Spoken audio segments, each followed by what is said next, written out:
Продолжаю уборку. Достала, значит, я шторы всякие, но эти шторы у нас никогда дома не висели. Это откуда-то мама принесла, не знаю, просто, видимо, чтобы были, не знаю, может, с работы. В итоге я хочу вот эти, в идеале, сделать на дачу в большую комнату. Потому что там такие обои, по идее, конечно, их хорошо бы переклеить, но даже я, любительница все переделывать, считаю, что их нужно оставить, потому что они очень классные. И под эти обои вот эти занавески были бы просто идеальны. Но, к сожалению, у меня только одна такая занавеска, и ее хватит только на одно окно. А вот в этой комнате, как назло, два окна. Поэтому, к сожалению, это не вариант. Но, например, это можно сделать, повесить на кухню. Вот. Правда, еще в маленькой комнате одно окошко. Ну, не знаю. Так, а что касается большой комнаты, то я тогда решила вот эти. У меня, видите, два таких больших куска, и то есть уже точно хватит, потому что я сначала думала, у меня такой один кусок, и я сомневалась, хватит, не хватит, но вот теперь я уже не сомневаюсь, что их хватит.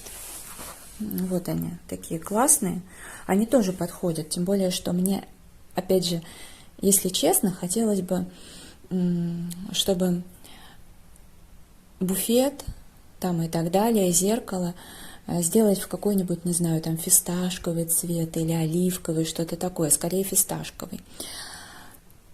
Хотя круглый стол мне бы очень хотелось оставить под дерево, но не под темное дерево, а, знаете, под такое немножко, ну, солнечное, я не знаю, как объяснить, немножко с зеленцой, но скорее это золотистый какой-то цвет, и чтобы там был глянец такой, когда к вечеру солнце, знаете, так в дом особенно ярко, красиво светит, чтобы это все отражалось.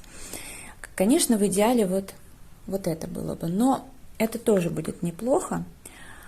А что касается маленькой комнаты, тут я вообще пока не знаю. Может быть, и этих хватит, или же вот эти сделать. Ну, или, например, эти на кухню, я не знаю. Потому что на кухню тоже нужно что-то. Тем более, у меня еще есть, вот, по-моему, еще один такой кусочек, но это небольшой. Вот. Правда, сейчас покажу, что у меня еще есть. У меня есть вот такие шторы. Это шила мама. Ну, вообще, сами по себе шторы мне очень нравятся, но мне не нравится цвет сам по себе. Ну, хотя, знаете, я люблю зеленый, я люблю фиолетовый. Ну, вот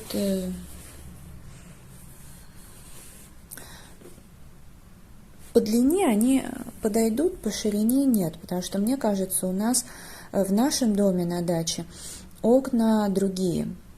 Во-первых, у нас деревенский дом, в котором можно жить даже зимой, и там, ну, как-то такое углубленное такое окно, прям такое, там большой подоконник, по бокам много пространства, и оно как в глубине такое, и оно небольшое, короче. Вот. Но я подумала, что мне здесь точно не надо. Что-нибудь придумаю. Потому что вообще классно. Тут и сверху вот такая штука. Надо, в принципе, померить. Вдруг на веранду. Потому что на одной веранде там вроде бы занавесочки хорошие. На основной, где в основном все останавливаются. А вторая веранда, которую мы разбирали, там вроде нужно поменять. Ой, а там, кстати говоря, два окошка. Потому что на той веранде одно окно, одно замуровано, а на второй именно. И мне кажется, что вот, посмотрим. Но как вариант веранды это неплохо. Мне даже кажется, это бы подошло по стилю. Я приготовила еще вот эти штучки. Вот серые под камень я оставила, хотя, они мне в основном, я это покупала для фона. Хотя, честно, мне бы вот если бежевые, мне бы очень хотелось такие панельки найти под камушек. Но я нигде не вижу, потому что все, что я смотрела, это не то. Мне вот нужны такие же красивые панельки, но бежевые, как вот у меня серые. А вот это я хочу отвезти тоже в Питер. Потому что, какую-нибудь панельку я хочу сделать там, где плитка стоит, потому что обои будут там точно переклеиваться, но вы понимаете, плитка и все это летит на обои, это нехорошо. Делать настоящую там мозаику или плитку клеить, это плохо, потому что она как бы может зиму-то не пережить, там никто не живет, щитовой домик и все дела. И я хочу вот это, как вариант, какую-нибудь или эту, вот так вот уголком сделать, ее как раз хватит. Это будет просто вообще отлично, ее протереть, но я, конечно, склоняюсь больше вот к этой, потому что здесь все-таки меньше вот этих вот пространств, и ухаживать за ней легче. Здесь все-таки, видите, она идет под мозаику, но эту, может быть, можно приспособить там, где умывальник. Честно скажу, что я вообще считаю, что в деревенском, в дачном доме умывальнику вообще в доме не место по факту. Вот. Но это мое мнение. У нас просто в нашем доме у нас был умывальник, который нагревался, электрический. Но мы в основном его ставили где-то в августе, когда была плохая уже погода, когда было холодно. Тогда мы ставили в доме, у нас там был такой закуток, и, в принципе, тогда пользовались. Просто по-другому было нельзя. А в основном мы этот умывальник у нас вывешивали на улицу. У нас было там прям 2 рядом умывальника, один... хотя я даже не помню, по-моему, одно время у нас был простой там умывальник, а когда мы купили вот этот электрический, мы его там повесили прям около дома при выходе. Папа там сделал навес, провел электричество, и все, и мы как бы пользовались им. У нас там была, конечно, раковина, все дела, столик, и мы мыли там посуду. Я просто считаю, что на даче это самый лучший вариант, мыть посуду именно на улице. Так и более гигиенично, и посуда сохнет быстро, и никакой вот этой влаги, ничего нет. По идее, я уже сколько мужа прошу, говорю, сделай на улице, потому что там есть умывальник, но это тоже все несерьезно, мне это не нравится. Вот. Поэтому, надеюсь, может быть, как-то сделаем. Вообще, просто если честно, в доме, вот я ни разу не умывалась, даже когда было холодно. Точнее, я всегда просила мне полить, потому что там настолько неудобно сделано, я постоянно головой об полку стучусь, ударяюсь. Мне это не нравится. Поэтому я всегда зубы чищу. Господи, взяла стакан, щетку и почистила зубы. А умываться всегда прошу, чтобы мне полили. Либо умываюсь, когда тепло на улице. Посуду, по факту, я никогда не споласкиваю дома из этого умывальника. Там, вот сколько я приезжала, разве что, когда я перед днем рождения глобально мыла всю посуду и каждый уголок в доме, да, тогда я пользовалась. И то, честно, мне это не очень удобно. Поэтому я считаю, что, конечно, хорошо, чтобы этой умывальника там в принципе не было. Чтобы эту стену помыть, покрасить и сделать там дровницу. Доски все эти есть, можно их как следует, так сказать, привести в порядок, покрасить и сделать дома дровницу вместо умывальника, который вообще ни разу не сдался. Посмотрим. Я там в Пинтересте какие-то идеи себе заскринила и потом мужу покажу. В общем, такие у меня мысли. Здесь я еще... Тут получается у меня уже второй влог такой болтательный. Ну, собственно, нормально, я считаю. Вот эту кофту я тоже приготовила распустить. Ну, потому что я ее покупала в городе Суворов, в Тульской области, на рынке. У нас дача как бы на границе была. Нет, она там, наверное, и есть, просто мы туда не ездим. На границе Калужской и Тульской области. В общем, мы ездили туда на рынок, и я как-то себе купила. Это вообще не мой размер, он 44 или 46, у меня 40. Но под водолазку я таскала, у меня там где-то и фотки есть. Но эту штуку уже я носить не буду, потому что я и водолазки не ношу. Продать не продам, там 2 небольших пятнышка. Мне выгоднее распустить и что-то на дачу связать. Вот. И вот это платье, я его привозила из Питера, кстати, из благотворительного магазина «Спасибо». Вот такое оно. Я его покупала, мне кажется, рублей за 500, не дороже. 400, может быть, 500, вот плюс-минус, вот так. Но вроде бы мне нравится цвет, нравится вязка, но, честно, я, опять же, не знаю, почему-то я не стала в нем ходить. И, кстати, это размер, мне кажется, 42, потому что у меня 40, ученица 44, мне великовато, ей маловато. Ну, ладно. Короче, тут тоже. Это платье можно продать. За те же деньги, рублей за 400, его возьмут точно. Но это, согласитесь, вообще невыгодно, потому что тот же самый акрил, я не знаю, кстати, какой это материал, но... Мне кажется, акрил. Так вот, акрил самый такой можно купить, ну, рублей за 80 моточек. Ну, то есть сейчас ценник очень сильно на нитке возрос. И мне невыгодно продавать за 400 рублей. Я и себе на эти деньги ничего не куплю. И если я пойду на эти 400 рублей покупать пряжу, то, поверьте, это будет гораздо меньше, чем я получу вот отсюда. Поэтому, конечно, это я просто распущу. Еще я нашла вот такие вот занавески кухонные. Ну, мне они здесь не нужны, потому что я уже четко вот купила себе занавески в Леруа Мерлен, они мне нравятся, и я, если даже захочу их поменять, я все равно, значит, что-то куплю новое.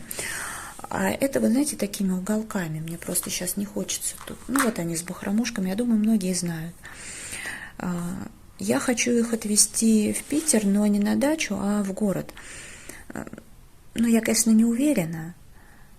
Но, может, в теории хорошо было бы на кухне, потому что там жалюзи. И там висят старые такие советские занавесочки. Они очень классные. Но там стоит аквариум, ими никто не пользуется. Вот я ни разу не помню, чтобы занавески были использованы. И мне кажется, что для таких целей вот это подойдет очень хорошо. Поэтому, наверное, я их туда отправлю. У меня тут, конечно, полный разгром. Это 2 кофты я ношу, они лежали здесь, но я хочу их переложить в свою комнату, в гардеробную. Оттуда я сейчас возьму на распускание несколько кофт, и как раз освободится место. Дальше, вот это я уже как-то показывала, это халат ивановский трикотаж, я когда-то заказывала маме, но она в итоге его только 1 раз носила, но он очень теплый, и, в общем, как-то она его 1 раз воспользовалась, и все. Но вот он от хранения, там появились какие-то желтые пятна. Для меня он длинный, во-первых. Хотя, как мне муж говорит, халат должен быть длинный, все такое. Я согласна, с одной стороны, да. Но вот, например, у него там в Питере огромная машина, это Bosch. У меня машина маленькая. Потому что мне было принципиально, именно мы когда ее покупали, чтобы она в ванную вошла. Под столик, подо все.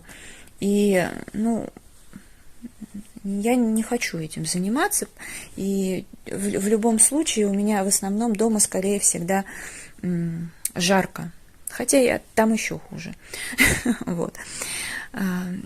вот здесь какое-то пятно появилось, ну, я его выведу пятновыводителем, причем его реально одели только раз.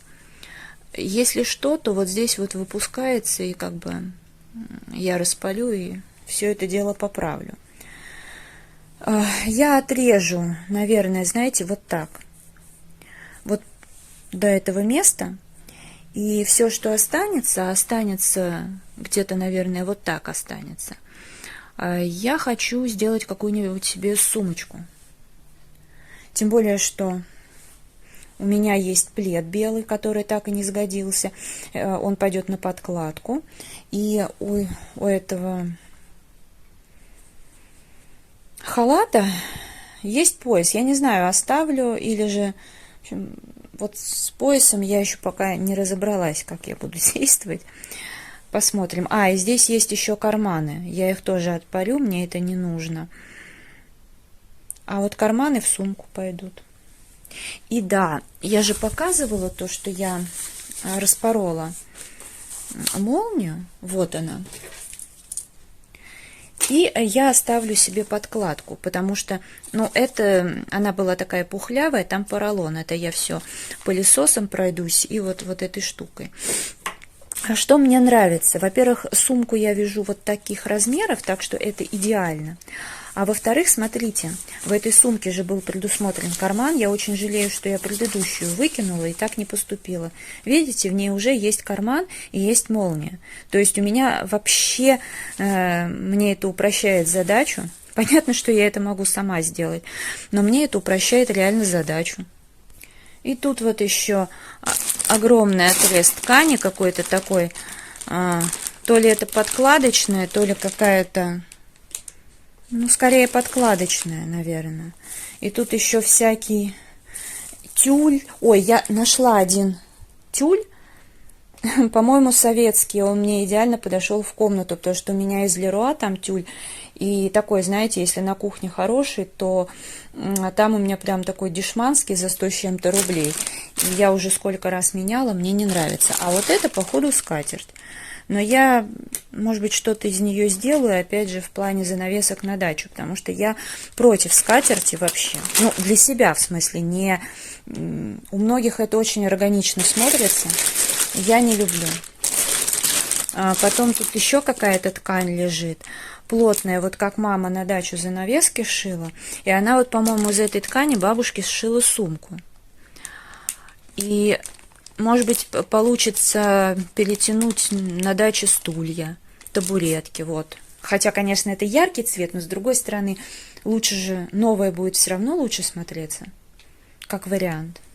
И еще как раз приготовила 3 кофты, чтобы распустить. Вот эту я, конечно, уже предвкушаю, как это будет, но я справлюсь.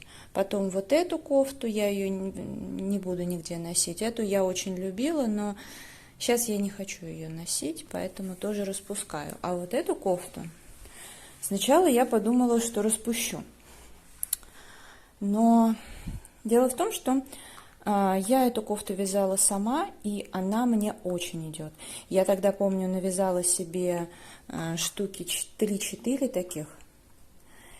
Просто мне вот этот вырез, он очень идет. И я сейчас померила, ну, настолько классно. Просто ее хорошо с джинсами, а я сейчас не особенно в них хожу, но пусть лежит. Я дам ей... Обычно я даю вещам от месяца до года, но здесь я дам года 2. Потому что я подозреваю, что все-таки стиль может опять поменяться у меня, какие-то предпочтения, поэтому оставлю.